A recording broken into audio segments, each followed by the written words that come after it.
ओम नमः शिवाय। सभी भक्तों को राधे राधे। तो आज की वीडियो में हम जानेंगे अनंत चतुर्दशी के दिन सरल विधि से पूजा हम कैसे करेंगे और इसका क्या महत्व रहता है। तो देखिए, हम इस प्रकार से चौकी लगा लेते हैं और अच्छे से शुद्ध कर लेते हैं जगह को और चौकी लगा लेते हैं।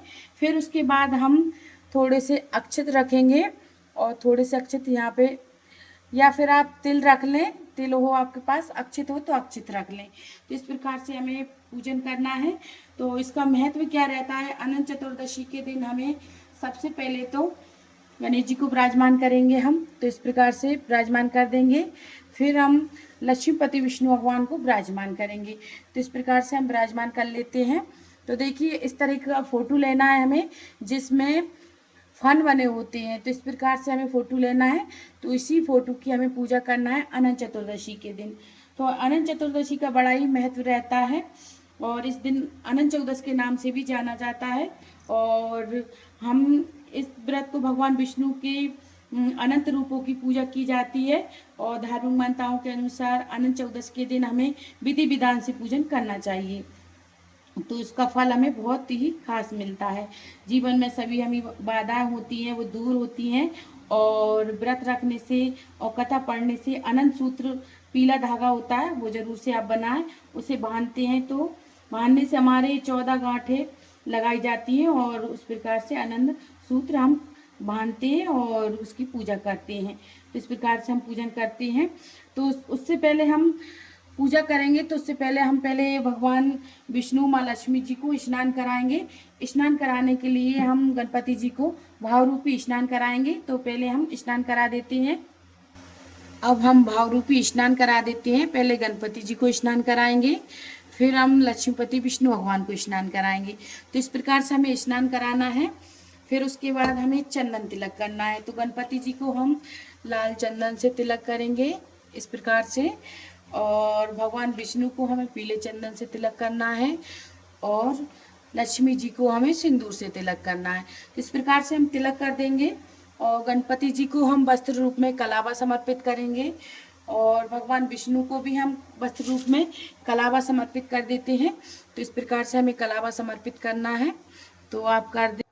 सभी को हम फूल समर्पित कर देंगे। तो पहले हम गणपति जी को पुष्प समर्पित करेंगे और माँ लक्ष्मी जी को भी हम पुष्प समर्पित करेंगे। अगर गुड़हल का फूल मिल जाए आपको तो गुड़हल का फूल समर्पित करें। तो भगवान विष्णु को भी हम, अगर पीला फूल मिल जाए तो आप पीला फूल समर्पित कर दें, नहीं मिले तो आप गुलाब का फूल समर्पित कर सकते हैं। आप चाहे तो कलश की भी स्थापना कर सकते हैं। और अगर आपको करना है तो, अगर नहीं करना है तो बहुत ही सरल विधि से आप गैर कलश की पूजा आप कर सकते हैं। उसके बाद हम दीपक को प्रज्वलित करेंगे। तो दीपक प्रज्वलित कर लेते हैं। थोड़ी सी तिल रखेंगे हम और फिर उसके बाद हम तिलक लगाएंगे। तो इस प्रकार से हमें दीपक प्रज्वलित कर लिया है और इसकी भी हम पूजा कर देते हैं। फिर उसके बाद हमें अनंत अनंत की पूजा करना होता है। तो इस प्रकार से आप 14 गठान लगा के आप घर पे भी बना सकते हैं या फिर बाजार में भी मिल जाते हैं। तो इस प्रकार से आप बना लें और अनंत की पूजा करना होता है हमें। तो अनंत की पूजा करने के लिए हम एक पुष्प से और इस प्रकार से हम छींटे लगाएंगे जल के और अनंत की भी हम पूजा कर देंगे। तो इस प्रकार से हमें पूजन करना है और जो भी पुष्प हो आप वो पुष्प समर्पित कर दें। इस प्रकार से हम अनंत की पूजा कर देंगे। एक लोटा जल हम पास में रखेंगे और जो भी भोग हो आपके पास, मिठाई या फल या फिर आपने मिठाई जो भी मंगाई हो उसका भोग लगा दें। अगर आपके पास कुछ भी नहीं है तो आप मिश्री का भोग लगा सकते हैं, शक्कर का भोग लगा सकते हैं, गुड़ का भोग लगा सकते हैं। तो इस प्रकार से आप अनंत चौदस के दिन पूजन कर सकते हैं बहुत ही सरल विधि से। आपके पास अगर नारियल है तो आप नारियल का भी भोग लगाएं। नारियल अनंत चौदस के दिन यानी कि फोड़ा जाता है, तो आप पूजा करने के बाद आप नारियल को फोड़ सकते हैं। तो इस प्रकार से आप भोग लगाएं और फिर उसके बाद हमें अनंत चौदस की कथा पढ़नी होती है। तो कथा पढ़ने के लिए हम थोड़े से पुष्प ले लेंगे हाथ में इस प्रकार से, और पुष्प लेना है और पुष्प लेने के बाद हम और कथा पढ़ेंगे। तो कथा पढ़ने के बाद हमें जो पुष्प हैं वो हम माँ लक्ष्मी जी, भगवान विष्णु को समर्पित कर देंगे। तो इस प्रकार से हमें समर्पित करना है। फिर उसके बाद हम हाथ जोड़कर क्षमा याचना मांग लेंगे। तो इस प्रकार से हमें क्षमा याचना मांगना है और हम बता देते हैं आपको, पूजन हमें सुबह स्नान आदि से निवृत्त होकर ही पूजन करना है। तो आप चाहें तो दोपहर में भी पूजा कर सकती हैं। दोपहर में 3 बजे के टाइम पे हमें पूजा करना है।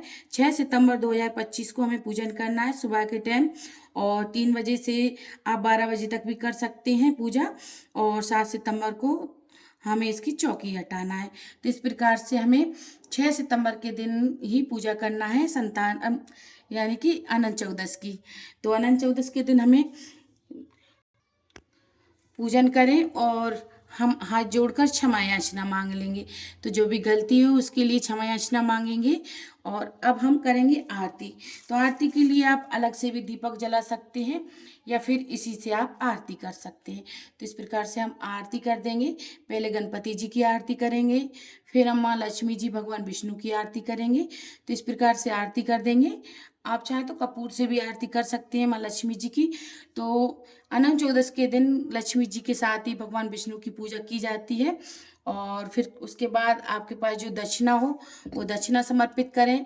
माँ लक्ष्मी जी को आप श्रृंगार भी समर्पित कर सकते हैं पूजन करने के दौरान। तो इस प्रकार से हम अर्घ्य दे देंगे तो पूजा हमारी पूर्ण हो जाएगी। आप चाहे हवन भी कर सकते हैं छोटा सा अनंत चौदस के दिन। और हवन पे इस डोरे को हमें धूप दिखा के इस प्रकार से अपने हाथ में बांध लेते हैं। तो पुरुष को तो सीधे हाथ में बांधना होता है और लेडीज को टेढ़े हाथ में बांधना होता है। तो इस प्रकार से धागा को हम बांध लेते हैं।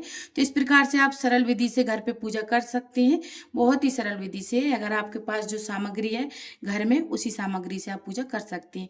वीडियो अगर आपको जरा भी अच्छा लगा हो तो वीडियो को लाइक करें, चैनल को सब्सक्राइब करना ना भूलें। कमेंट में हर हर महादेव, राधे राधे जरूर से लिखें। तो सभी भक्तों को राधे राधे, हर हर महादेव।